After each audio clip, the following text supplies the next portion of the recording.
Shalom semuanya. Saya kangen dengan tempat ini, baru pulang minggu lalu dari Papua. Dan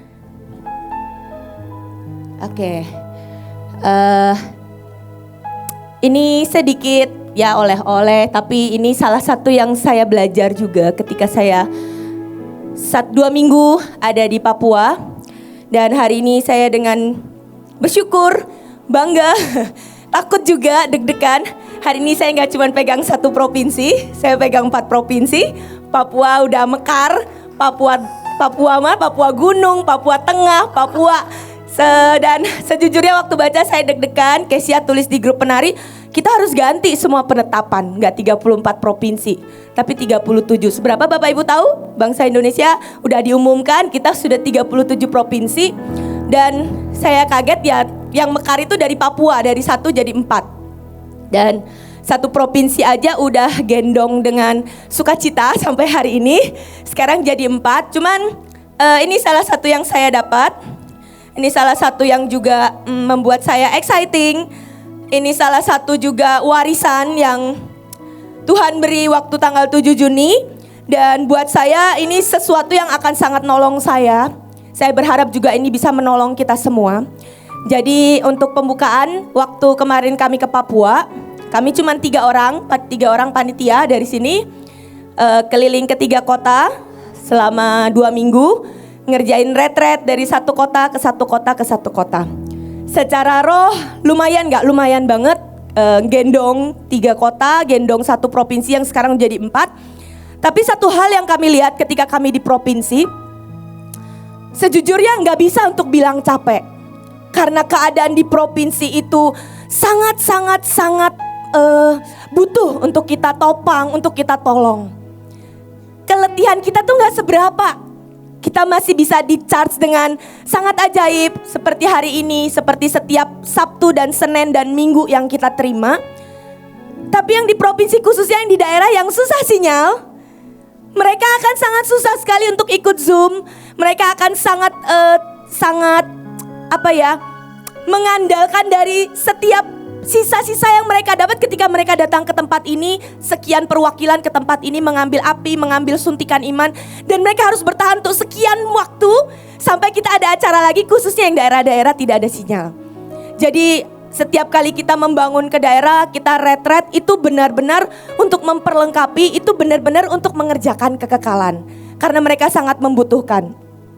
Dan waktu kami ke Papua, di beberapa kota kami ada waktu untuk kami coba deep talk.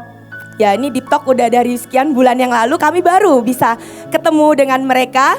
Karena gak enak ya deep talk di Zoom, jadi enaknya ketemu. Kami ketemu beberapa pemimpin dan sejujurnya kondisi mereka membuat saya menangis di dalam hati. Di antara mereka ada yang sudah mungkin cuman sisa-sisa iman dan mereka bertahan. Di antara mereka ada yang mungkin sudah sisa kekuatan di ujung-ujung kekuatan. Tapi mereka tetap mengais setiap apapun yang mereka bisa makan, setiap kebenaran. Mereka mungkin cuma dapat broadcast sedikit. Mungkin gak semua mereka bisa putar setiap God's Army Assembly yang diposting sama BMN. Dan mereka toh bertahan sampai hari ini. Di antara mereka ada yang cerita bahwa mereka udah sekian lama ikut kegerakan. Ada salah satu pemimpin yang dia pulang doling, tengah malam dia pulang dan dia bertemu sebuah fakta, sebuah kenyataan bahwa mertuanya habis dibunuh orang di rumah yang sama. Itu membuat dia shock, membuat dia bertanya-tanya, Tuhan, kebenarannya kan seperti ini. Kalau kami jadi pasukanmu harusnya kami diluputkan. Tapi kenapa ini terjadi? Ada yang pulang melihat keadaan rumah, tidak ada uang, tidak ada makanan. Ada yang pulang dan harus berhadapan kembali dengan masalah yang belum juga dijawab dan belum digenapi. Bahkan di provinsi yang lain yang saya dengar, bahkan ada hamba-hamba Tuhan yang bahkan sudah menjual imannya cuman untuk dapat 1 kotak Indomie. Karena dia ada di tempat yang gak ada sinyal. Pemimpinnya itu bukan dari Bahtera tapi gereja lain. Dan pemimpinnya mungkin tidak terlalu memperhatikan sampai dia sudah gak tahu lagi harus melakukan apa. Jadi Bapak Ibu yang mungkin mengerjakan atau mendukung dalam doa, setiap retret yang dikerjakan, itu benar-benar sebuah suntikan nafas untuk saudara-saudara kita di setiap provinsi kembali punya kekuatan lagi. Biasanya kan kita lakukan korporat, 34 provinsi disuruh datang ke sini, kita bikin acara di sini 3-4 hari. Tapi kali ini, tahun ini Ibu sebar kita supaya kita juga lihat keadaan real di provinsi itu seperti apa. Bagaimana betapa beruntungnya kita yang ada di tempat ini, betapa bersyukurnya di tempat ini. Dan jangan pernah kita sia-siakan, jangan pernah kita terlalu kenyang sampai kita menginjak-injak madu. Ketika saya ketemu dengan pasukan, hari ini saya beri tema mengubah fokus. Kenapa kita harus mengubah fokus? Kalau kita tidak mengubah fokus, keadaannya akan tidak membaik dan tidak akan menolong kita. Boleh yang pertama? Yang pertama yang harus kita ubah adalah engkau mau lihat kebenaran atau engkau mau lihat kenyataan. Sampai kapanpun dua hal ini akan terus ada selama kita masih hidup, bernafas, nginjak bumi. Kebenaran dan kenyataan ini akan terus kita hadapin. Dan seringkali kedua hal ini berseberangan. Karena apa? Firman-Nya sendiri berkata, roh kebenaran itu dunia itu gak bisa terima. Ini terjemahan biasa. Roh kebenaran, yang kita sepakati roh kebenaran itu adalah firman Tuhan dan Roh Kudus. Itu jelas ditulis di Alkitab. Tapi masalahnya firman Tuhan dan Roh Kudus itu dunia tidak cocok. Dunia gak pernah bisa terima dalam banyak hal. Kalau roh kebenaran berkata, firman Tuhan berkata engkau ditampar pipi kanan, beri pipi kiri. Dunia tidak akan pernah setuju dengan itu. Bagi dunia itu kebodohan. Tapi kebenarannya berkata seperti itu. Kasihilah musuhmu. Dunia gak bisa, dunia mengajarkan balas dendam. Jangan jadi orang yang bodoh. Akan selalu berseberangan antara kebenaran dengan kenyataan. Hal inilah yang sedang dialami menurut saya bukan cuma pasukan di tempat saya, tapi mungkin juga di beberapa tempat lain. Sekian lama ikut kegerakan dan lawatan, mereka tetap melihat kenyataan, sebagian melihat penggenapan, sebagian masih melihat kenyataan yang tidak berubah. Cuman ubah fokusmu hari ini dari ngelihat kenyataan menjadi engkau melihat kebenaran. Karena sampai kapanpun, selama kita masih hidup nih, nanti sampai kita diangkat di awan-awan, kenyataan tetap akan ada. Engkau tetap butuh makan, engkau tetap butuh uang untuk pelayanan, engkau tetap butuh kesehatan. Semuanya akan berjalan bersama dengan yang namanya kebenaran, setiap firman yang kita terima. Kedua hal ini seringkali berseberangan. Cuman masalahnya kita mau fokus di mana? Engkau mau lihat semua kenyataan dan kekuranganmu, atau engkau mau melihat firman yang itu tuh firman tuh absolut, gak pernah naik turun. Kalau engkau hidup berdasarkan fakta, hidupmu akan kayak yoyo. Kalau lagi ada uang, kamu bersyukur. Kalau lagi gak ada uang, kamu nangis dan engkau marah lihat orang lain diberkati. Hidupmu akan kayak yoyo, pusing, dan engkau akan, damai sejahtera akan sangat jauh dari hidup kita. Tapi kalau kita hidup berdasarkan kebenaran, itu absolut, itu pasti. Firman Tuhan itu yang keluar tidak akan pernah kembali sia-sia. Masalahnya, boleh slide yang kedua. Ini seperti dua rel yang membawa kita menuju kepada nanti kita masuk dalam kekekalan. Tetap ada dua rel. Engkau mencintai kebenaran, tetap akan ada kenyataan yang kau hadapi. Engkau menginginkan berkat, engkau menginginkan semua penggenapan janji, ada didikan yang kamu alami. Engkau menginginkan pengurapan, engkau menginginkan yang namanya blessing, engkau menginginkan yang namanya otoritas berkat, ada tanggung jawab yang mengikuti. Makin besar pengurapanmu, jangan kita pikir itu untuk diri kita sendiri. Kita nih yang udah ikut kegerakan lama, tanggung jawabnya makin banyak. Karena makin banyak engkau tahu, makin banyak dituntutkan kepadamu. Jadi belajar untuk kita fokus melihat kepada yang namanya kebenaran, mengejar kepada keilahian, daripada engkau lihat yang namanya kenyataan. Sampai kapanpun ini akan sangat berseberangan. Kenyataan itu akan selalu, kalau engkau fokus lihat kenyataan, itu engkau mengizinkan yang dari luar itu mengubah apa yang di dalam. Dan itu sangat berbahaya. Itu cenderungnya menarik kita turun, cenderungnya membuat kita jadi khawatir, takut, mempertanyakan, mencurigai. Tapi kalau kita izinkan kebenaran, itu yang lebih menjadi fokus kita. Firman-Nya berkata, kita akan diubahkan dari dalam keluar. Jadi apapun pengaruh ke kondisi di luar, mau pandemi, mau apapun, kita itu firm dari dalam keluar. Bukan terpengaruh dengan apapun yang di luar. Dan semua yang dari Tuhan itu selalu cenderung menarik kita naik. Semua, sekali lagi, semua yang dari dunia narik kita turun. Semua yang dari Tuhan pasti menarik kita naik. Jadi kalau kita mau mengubah hidup kita, mengubah ending hidup kita, ubah fokusmu. Hari ini jangan lagi lihat kelemahanmu seperti apa. Jangan lagi lihat kekuranganmu seperti apa. Fokus engkau lihat di kebenaran. Ada orang berkata seperti ini, semenjak ikut ke gerakan, aku mengalami hal-hal yang gak enak.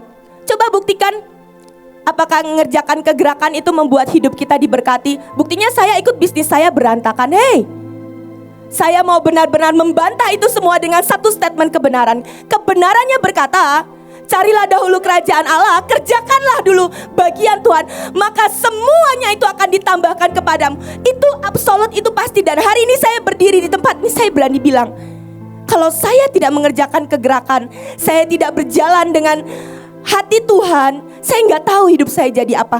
Walaupun seolah-olah hidup saya baik-baik saja. Dulu cita-cita saya yang terbaik, yang tertinggi, cuman jadi pramugari. Supaya apa? Bisa keliling dunia. Itu tertinggi terbaik yang saya bisa bayangkan. Lumayan, badan tidak pendek-pendek amat. Dan saya benar-benar tes hari itu. Saya belum terlalu ditangkap Tuhan, saya tes, saya lolos, tes 1, tes 2, saya lolos. Dan saya cuma punya mimpi mau keliling dunia. Tapi kan sekeluarga saya gak mampu. Satu-satunya jalan cuman ikut tes pramugari. Saya lolos tes 1, tes 2, sampai tes yang selanjutnya saya tidak lolos, yang terakhir, karena umur saya kurang 2 bulan. Saya umur 18, waktu 18 kurang 2 bulan. Dan kata mbaknya, adek masih belum genap 18. Karena ini syaratnya harus umur 18 kalau melamar jadi pramugari. Jadi adek tolong tahun depan datang lagi, tes lagi. Dan saya pulang dengan kecewa. Ya, mimpi saya untuk jalan-jalan keliling dunia itu tidak tercapai. Itu sebuah mimpi receh yang hari itu sanggup saya mimpikan. Dan ketika itu di tangan Tuhan, sebuah firman yang berkata, apa yang gak pernah kau lihat, apa yang gak pernah kau bayangkan. Saya bersyukur hari itu saya ditolak. Kalau saya diterima, mungkin Bapak Ibu ke provinsi saya yang nawarin minum. Coach Ciren mau minum apa? Ibu mau minum apa? Mau makan apa? Saya yang akan melayani. Dan saya akan mungkin dengan gaji UMR cukuplah seorang pramugari. Dan gak akan pernah mengerjakan kekekalan. Tapi kalau hari ini anak seorang miskin, jangan pikir saya dari keluarga kaya. Untuk bayar uang sekolah aja saya perlu menangis. Tapi kalau hari ini saya jadi satu-satunya di keluarga saya yang lulus sampai S2 ke bangsa-bangsa, saya mungkin tidak sebanyak Leo lah. Cuman dari mimpi yang receh, Tuhan ganti ketika kita kenal kebenaran. Kenyataan itu bisa kamu ubah kalau kau mempercayai kebenaran, menghidupi kebenaran. Sangat bisa kau ubah. Jadi gak pernah peduli kenyataanmu seperti apa. Di Mahanaim ini sangat banyak contoh suratan terbuka. Kenyataannya tuh keluarga gak mampu tapi lulus S2. Kenyataannya bukan siapa-siapa, motor aja gak punya, tapi punya pemuritan sampai 1000. Kenyataannya mungkin single parent, tapi hari ini melahirkan ratusan, ribuan pendoa, melahirkan pasukan demi pasukan. Kenyataan. Jangan pernah kita fokus kepada kenyataan. Karena kalau kita fokus di kenyataan, itu membunuh kebenaran yang Tuhan sudah beri. Tapi kuatlah engkau, fokuslah pada kebenaran, karena itu bisa mengubah kenyataanmu. Amin Bapak Ibu. Yang kedua, saya boleh minta bantuan bosku? Saya siapkan dengan sederhana. Yang kedua yang kita harus ganti fokus kita, sekali lagi, kenyataan dengan kekekalan. Nah, boleh dikasih lihat tulisannya Sintara dulu. Kenyataan itu cuman segini kok Bapak Ibu. Oke, ke bawah. Sependek ini. Ini saya sebenarnya gak segede ini sih. Saya pengen bikin lebih kecil lagi. Cuman 30 cm. Ini hidup kita semua. Dari lahir, hidup, dipakai Tuhan. diproses Tuhan, diangkat Tuhan jadi pemimpin sampai kita selesai. Tuhan berkata dan kita diangkat di awan-awan. Cuman segini. Dan kita jungkir balik di sini. Seringkali kita banyak hal yang terjadi di sini dan kita menghabiskan seluruh emosi kita untuk yang sangat singkat ini. Sedangkan yang Tuhan siapkan dan Tuhan ingin kita fokus dan kejar, itu adalah sebuah kekekalan yang kita mau lihat sepanjang apa kekekalan itu. Saya seharusnya butuh kain yang mungkin tidak terbatas, karena kekekalan. Tarik bos sampai ujung bos. Tarik sampai ujung. Lagi sampai ke dan di sana lagi. Dan itu masih ada gulungan yang belum selesai. Bapak Ibu, coba lihat ya. Yang iblis coba utak-atik hidup kita cuman sependek ini kok. Engkau mau marah karena kenyataan, keadaanmu ini cuman sesementara ini.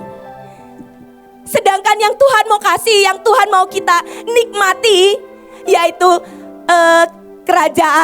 kerajaan damai, surga, rumah, itu tuh sepanjang ini dan ini tuh tidak berkesudahan. Surga itu tidak ada limit. Tidak ada limit. Engkau mungkin punya sakit, penyakit yang belum sembuh, itu cuma segini Bapak Ibu.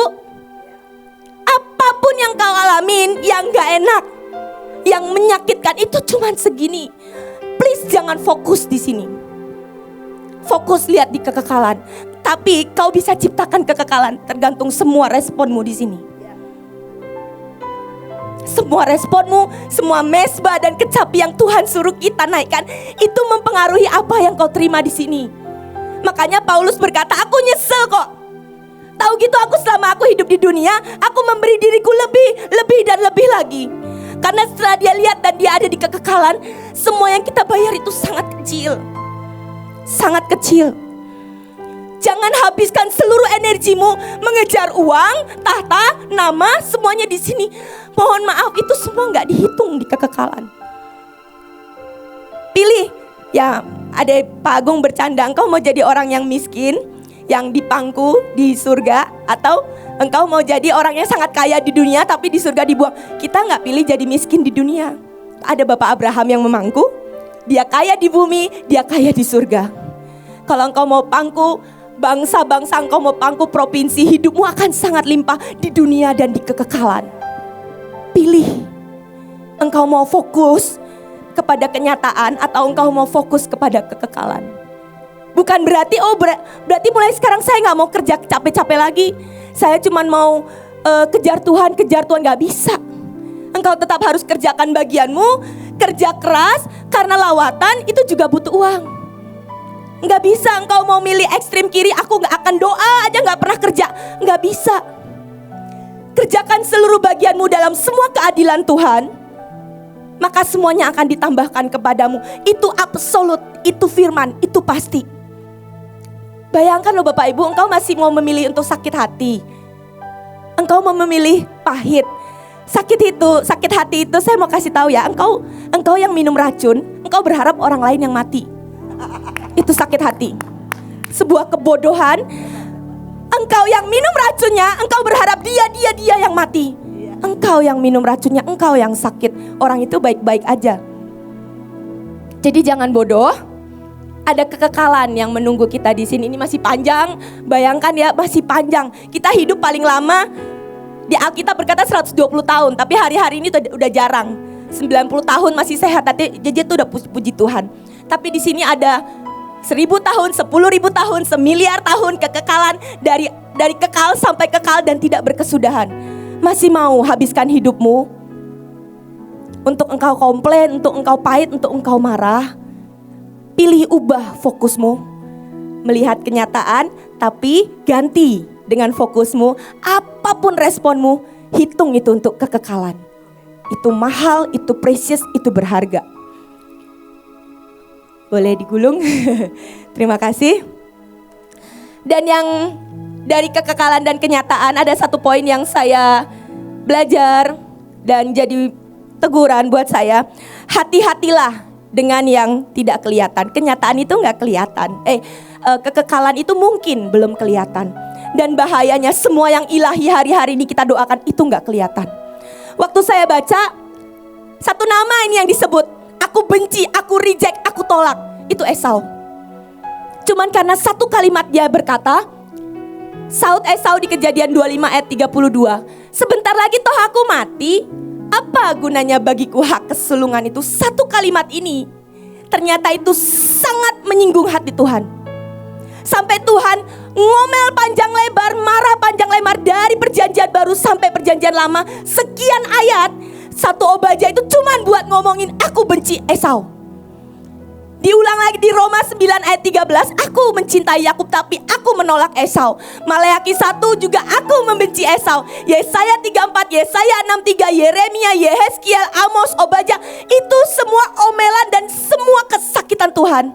Dengan satu kalimat Esau yang berkata, buat apa hak kesulungan? Kadang-kadang kita bisa kepleset untuk seperti itu. Buat apa perjanjian? Buat apa pelantikan-pelantikan? Hati-hati Bapak Ibu dengan sikap hati yang seperti itu. Itu nyakitin hati Tuhan.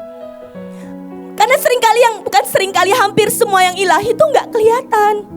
Hak kesulungan, karunia, pengurapan, seringkali itu gak langsung kau diurapi, kau jadi wow, itu mungkin gak kelihatan. Kalau engkau gak menghargai setiap kali kita diurapi, setiap kali dilantik, setiap kali ditawarkan, kau mau gak ke bangsa-bangsa? Ngapain ke bangsa-bangsa? Ngapain capek-capek gendong provinsi? Itu precious. Tuhan kasih itu dari hatinya. Kalaupun engkau gak mengerti kenapa harus ke provinsi, kenapa harus ngadain acara ini, berdiam, ambil sikap untuk engkau berdiam dulu. Engkau mencerna itu, jangan reject Tuhan. Satu kalimat dari Esau dan Tuhan ngomong panjang lebar. Aku akan memusnahkan Edom, ada untuk aku musnahkan sampai binatangnya pun aku gak suka. Sampai binatangnya, ayatnya mencatat seperti itu. Semua binatang yang di kalangan Edom, semua manusia itu harus ditumpaskan, aku gak suka. Edom itu dari keturunannya Esau. Yang harusnya menerima hak kesulungan, yang harusnya terima lebih daripada saudara-saudaranya yang lain, karena satu kalimat, buat apa hak kesulungan? Jangan sampai hanya karena satu statement kita. Ngapain perjanjian-perjanjian? Ngapain profetik-profetikan? Jangan sampai kita melukai hati Tuhan. Semua yang ilahi itu lahir dari hati Tuhan. Jangan kita reject, jangan kita tolak. Beda responnya dengan Musa. Musa itu di Ibrani 11. Karena iman, maka Musa setelah dewasa menolak disebut anak putri Firaun. Karena ia lebih suka menderita sengsara dengan umat Allah daripada untuk sementara menikmati kesenangan dari dosa. Ia menganggap penghinaan karena Kristus sebagai kekayaan yang lebih besar daripada semua harta Mesir. Hari itu dia adalah seorang yang terpandang di Mesir. Sebab fokusnya ia arahkan kepada kekekalan, kepada upah yang kekal. Karena iman, maka ia meninggalkan semua tahta, kekayaan, jabatan, nama baik, dengan tidak takut akan murka raja. Dia gak pernah takut dengan manusia. Ia bertahan sama seperti ia melihat apa yang tidak kelihatan. Semua yang gak kelihatan, hati-hatilah kita berespon. Hati-hatilah kita menjawab, memperlakukan, merespon, khususnya yang semua yang ilahi. Profetik, hak kesulungan, perjanjian, karunia, urapan, nubuatan, janji Tuhan, seringkali itu tidak kelihatan. Bukan seringkali, itu memang gak kelihatan. Tapi apakah itu ada? Itu ada. Itu sangat real ada. Karena itu dari hati Tuhan sendiri. Hari ini ubah fokusmu. Jangan pernah engkau fokus kepada kenyataan, fokuslah kepada kekekalan. Karena itu menentukan mau apapun yang kau alami, engkau akan berpikir itu cuma sementara. Aku akan direkayasa Tuhan, dipaksa Tuhan berespon baik. Sampai apapun responku itu mengerjakan kekekalan di hidupku. Kita balik ke fokus lagi, fokusmu itu menentukan engkau dapat celaka atau engkau dapat berkat. Dua gambar, saya akan punya sangat banyak gambar supaya hari ini kita gak ngantuk ya. Dua gambar ini semuanya punya hal yang sama, tapi hasilnya beda. Yang satu di kendaraan yang sama. Yang satu fokusnya melihat batu, yang satu fokusnya melihat yang jelek, komplain, dan itu membuat dia jadi tidak bersemangat. Yang satu memilih untuk fokusnya melihat kepada yang indah, yang baik, yang manis, yang mulia, yang sedap didengar, yang patut dipuji.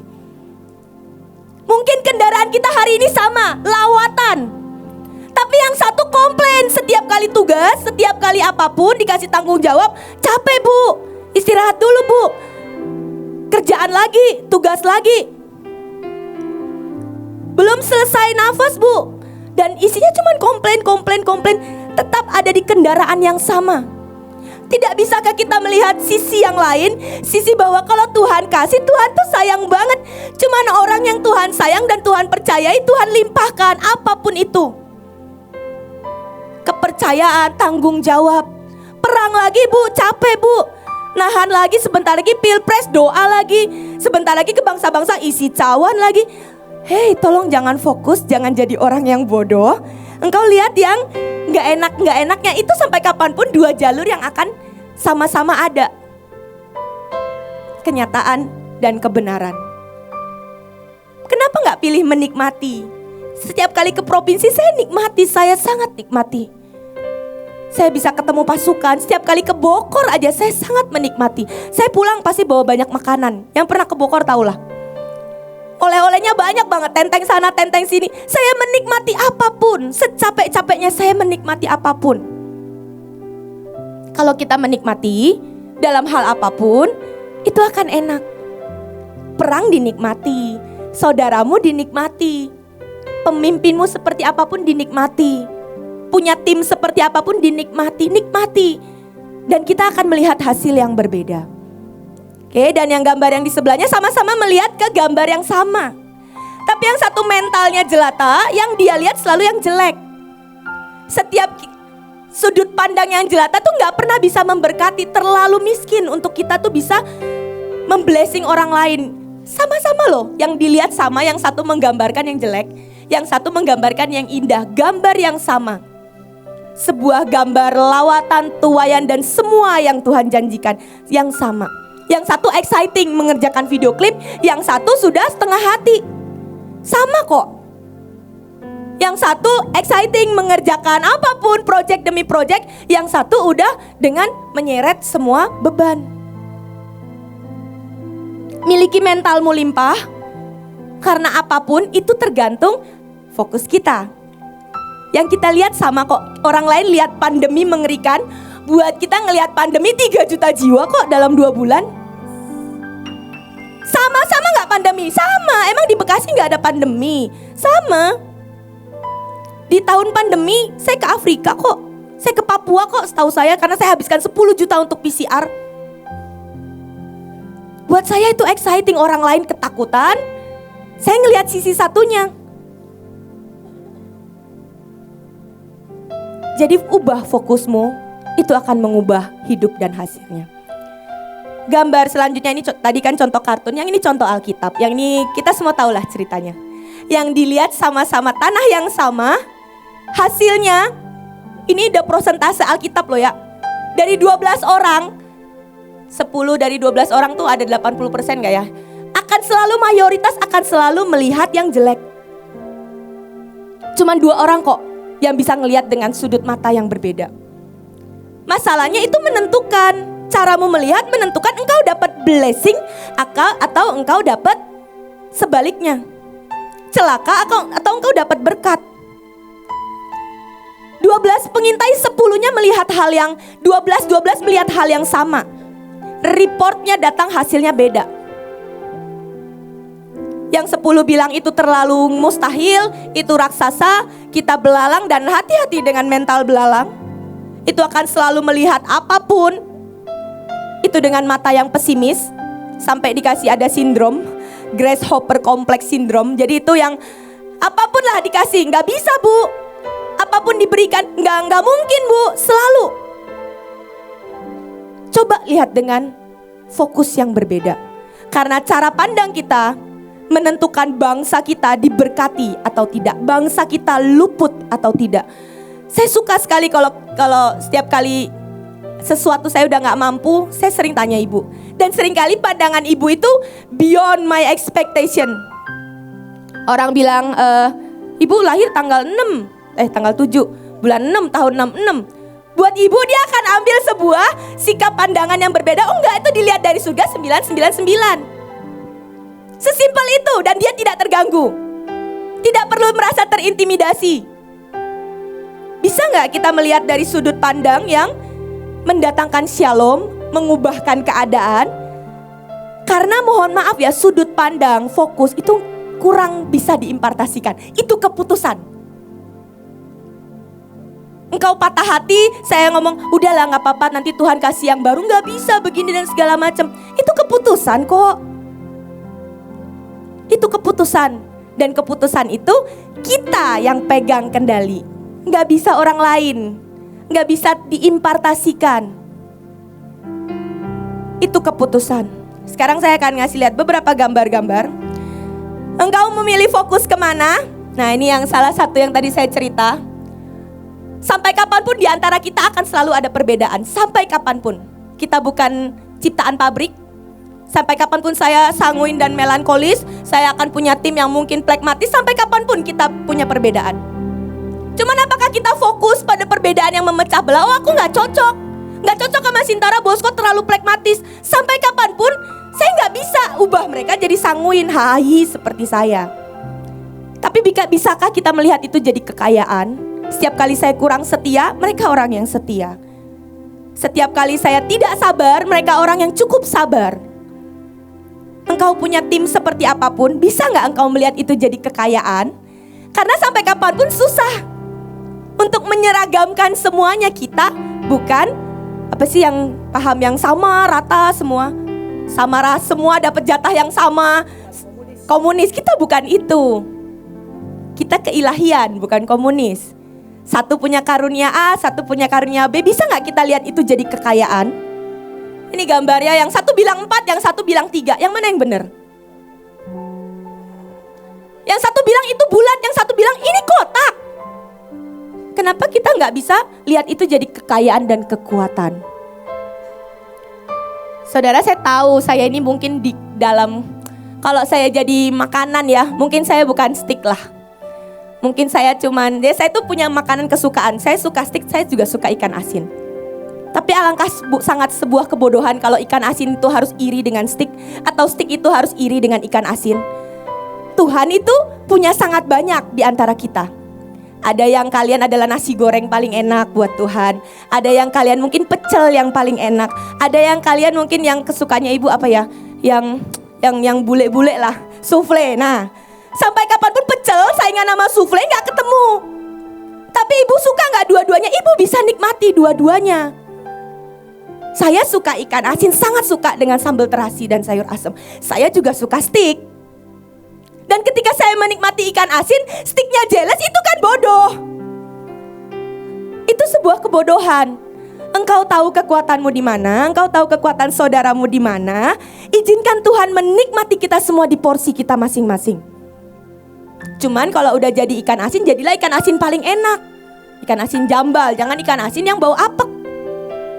Engkau akan tetap dinikmati kok, apapun keadaanmu.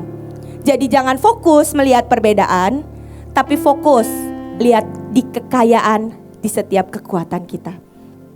Gambar selanjutnya, ini cara dunia melihat. Jangan ikuti cara dunia melihat. Fokus dunia itu cuman fokus sama yang jelek. Gambar yang sebelah kanan ibu pernah tampilkan. Kenyataannya tuh seperti ini, tapi dunia akan nyorot yang jelek-jeleknya. Dia tuh gak mengacungkan jari tengah. Karena ketika dilihat, dia mengacungkan seperti ini. Cuman karena sudut pandangnya, fokusnya itu ngelihat ke satu sisi, itu sepertinya pangeran Inggris sedang lagi melakukan hal yang tidak terpuji. Tapi dunia gak mau tahu. Seringkali dunia akan menyorot sepotong saja, khususnya yang jelek-jelek. Orang di luar sana gak pernah mau ngelihat kok yang kita kerjakan yang positif-positifnya. Mereka akan ngelihat, ikut pasukan kena serangan. Kalian gak tahu berapa di antara kita ini yang tambah kaya, berapa di antara kita ini yang tambah punya rumah, tambah punya kendaraan. Yang disorot cuman satu titiknya yang jelek. Itu cara pandang dunia. Dunia selalu melihat fokus kepada yang heboh, yang menjual. Kenyataannya itu cuma sepotong. Khususnya media yang dari dunia. Dunia selalu melihat dan mencemooh. Apapun yang kita lakukan, dunia itu cenderungnya mencemooh. Jadi jangan ikut cara dunia. Jangan ikut sudut pandang fokusnya cara dunia. Boleh gambar selanjutnya lagi? Nah, yang satu, dunia akan selalu punya fokus menghakimi. Tapi Tuhan gak yang ini mungkin kakak adik ya. Mungkin kakak adik atau mereka bestie lah, sohib. Tapi kita ngeliat, wih itu gak muhrimnya. Kenapa rangkul-rangkul? Itu sahabatan. Itu kakak adik. Tapi dunia selalu menghakimi duluan. Dan yang ini lucu sih buat saya, yang ini lucu. Buat papanya itu biasa. Anak kecilnya seru banget, tinggi banget padahal cuma seberapa. Yehuda nih yang sering diangkat. Tapi mamanya kita yang heboh-heboh, aduh jangan, kamu mau bunuh anakmu, jangan. Seringkali kita kayak gini gak sih? Tuhan itu ngasih tugas. Buat Tuhan itu sepele. Kepegang kok. Aku kasih kamu 4 provinsi kepegang. Buat kita itu deg-degan. Tapi suara iblis, suara dunia akan, Tuhan kejam banget sih. Kasih kamu tugas gak kasih kamu uang untuk beli tiket. Mohon maaf ya, uang dari manusia itu tuh terlalu kecil. Sumbernya toh Tuhan. Tuhan yang akan mencukupkan. Jangan lebay. Saya baru dengar kemarin ada yang sedikit nyinyir gitu. Nanti kalau kamu di Bahtera, kamu melahirkan, kamu akan ninggalin anakmu 6 bulan, kamu ke provinsi. Gak pernah terjadi itu di Bahtera. Itu kayak Joshua ninggalin. Joshua gak pernah pergi lebih dari cuma 3-4 hari. Gak pernah. Itu pun Miel dan Elion tuh terawat 100%, 1000%. Jangan ikut Bahtera, ntar kalau sudah punya anak ditinggal 6 bulan. Gak ada, kita tuh gak pernah ada. Lebay. Dan menghakimi. Dan ngejudge-nya minta ampun luar biasa. Ubah fokusmu. Jangan pernah kau fokus pada apa yang dunia katakan. Mereka aja mau keluar negeri, Miel sama Elion udah punya tiketnya, mereka juga ikut pergi. Anak mana yang umur 1 tahun sudah tahun ini akan pergi ke 2-3 negara? Nggak ada. Itu privilege. Jadi ubah fokusmu. Jangan ngelihat yang sepotong. Boleh next slide. Masalahnya kalau engkau juga punya fokus kebenaran diri sendiri, kacamatamu gak kamu ganti, kebenaran diri sendiri itu akan merusak apapun yang Tuhan tawarkan di hadapanmu. Ini badak bercula 1, dia gambar apapun, ada gunung di depannya ya karena itu sudut pandangnya dia yang gak pernah dia potong. Dia mau ke pantai, di tengahnya ada gunung. Dia mau ke sawah, tengahnya ada gunung. Dia mau gambar apapun, tengahnya tetap ada gunung. Itu sudut pandang yang engkau gak pernah ubah. Kacamata yang engkau gak pernah ganti. Engkau pakailah kacamata biru, engkau ngelihat semuanya akan biru. Engkau pakai kacamata merah, semuanya akan merah. Ganti cara pandangmu. Jangan pakai kebenaran diri sendiri. Jangan pakai pengalaman diri sendiri. Jangan pakai kekuatan diri sendiri. Bahkan kemenanganmu, kebaikanmu, tropimu di masa lalu. Jangan pakai itu terus. Tuhan itu selalu baru. Tuhan itu fresh. Yang gak pernah kita pikirkan, Tuhan itu sediakan. Fokus kepada cara Tuhan, bukan cara manusia. Cara manusia itu Alkitab berkata, Yesaya 64 ayat 6, demikianlah kami sekalian, sepinter apapun kita, sehebat apapun, sesaleh apapun, kita itu kesalehan kita, kebaikan kita itu seperti kain kotor kok. Ini Alkitab loh yang bilang. Sebaik apapun kita gak akan cukup. Sejauh langit dan bumi lah cara kita dan cara Tuhan. Jadi pilih cara Tuhan, sekalipun gak masuk akal, pilih cara Tuhan. Lalu gambar selanjutnya lagi. Nah, engkau memilih fokus kemana? Yang namanya separuh kebenaran, itu tidak pernah kebenaran. Separuh kebenaran itu pasti dusta. Ini cuma separuh gambarnya. Hasilnya jauh banget sama kebenarannya yang utuh. Ini tempat wisata di Makassar. Saya pernah ke situ, di foto cuma sepotong. Yang ada makian. Dan kok gini sih nama pantai? Tapi itu cuma separuh kebenaran. utuhnya Pantai Losari. Saya nggak sebut yang di atas ya. Cuman iblis sering banget kasih kita lihat separuh kebenaran. Dan ada cerita, mungkin ini sebagian tahulah ceritanya. Ada seorang yang bikin cerita bahwa dia mau bertanya gajah itu seperti apa. Dan semua mata ditutup respondennya. Yang satu dipegang kakinya, yang satu pegang belalainya, yang satu pegang gadingnya. Dan ketika ditanya gajah itu seperti apa, mereka hanya lihat separuh kebenaran. Mereka menyentuh separuh kebenaran. Yang melihat belalainya berkata itu kayak ular. Gajah itu kayak ular. Yang melihat kipas, yang pegang kipasnya kan ada anginnya. Gajah itu kayak kipas angin, adem. Yang memegang kakinya berkata gajah itu kayak pohon, kokoh. Yang megang buntutnya, gajah itu kayak tali, kayak tambang. Yang megang badannya, gajah itu kayak tembok besar. Seandainya semua yang mereka lihat separuh kebenaran ini kita wujudkan, kira-kira gajah jadi seperti apa? Next. Gajah jadi seperti ini. Horor kan? Horor banget. Ada tembok, ada kayu, ada ular, ada kipas di situ, ada tali. Gajah jadi seperti ini, jauh-jauh dari kebenaran, sangat jauh. Separuh kebenaran itu tidak pernah adalah kebenaran, itu pasti dusta. Jadi kalau hari ini iblis coba tutup matamu dan iblis bilang coba lihat ekonomimu. Iblis coba tutup matamu, coba lihat anakmu belum berubah. Itu cuma separuh kebenaran. Belum tentu, sangat yakin saya, belum tentu engkau di luar Tuhan hidupmu lebih baik. Bukan belum tentu, itu pasti. Karena firman Tuhan absolut. Di dalam Tuhan itu jauh lebih baik. Tuhan tidak pernah kalah, Tuhan tidak pernah salah. Masih adakah gambar? Nah ini, tadi itu fokus dunia, sekarang fokusnya Tuhan. Cara Tuhan melihat cuma satu statement. Tuhan cari yang mau, Tuhan cari yang mau, Tuhan cari yang mau. Sekalipun kelihatannya mustahil, Tuhan cari yang mau. Percaya kemustahilan bisa jadi keajaiban. Sekalipun kita punya 1.000.000 kecacatan, Tuhan cari yang mau. Engkau punya kecacatan, asal engkau mau aja, Tuhan akan pakai hidupmu. Tuhan fokus cari yang mau. Yang satunya gambarnya sebenarnya dia gak terbang, dia cuma dibalikin. Tapi dia gak marah, dia bilang wah saya terbang karena saya lihat langit. Tuhan cari yang mau. Kau dibilang bahkan oleh dunia bodoh, Tuhan cari yang mau. Tuhan gak punya fokus yang lain. Tuhan gak fokus pada depositomu berapa. Tuhan gak fokus kepada skillmu, suaramu sebagus apa. Tuhan cari yang mau. Fales pun ajaib kok. Bevis, Kostep itu kalau nyanyi luar biasa. Tapi hadirat Tuhan turun kok, itu penting. Ya gak tahu lah siapa lagi yang mungkin suaranya ajaib-ajaib. Di antara kami penari gak semua kok lulusan sekolah balerina, enggak. Ada Deborah di sini. Mana Deborah? Punya hati kok, mau kok. Kak Obed itu lumayan berisi tapi dia bisa split, saya nggak bisa. Punya hati kok, mau kok. Tuhan cari yang mau.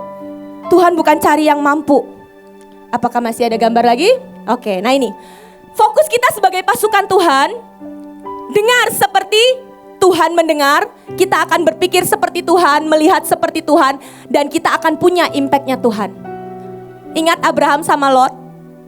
Lot cuma melihat yang di permukaan sehingga dia salah memilih.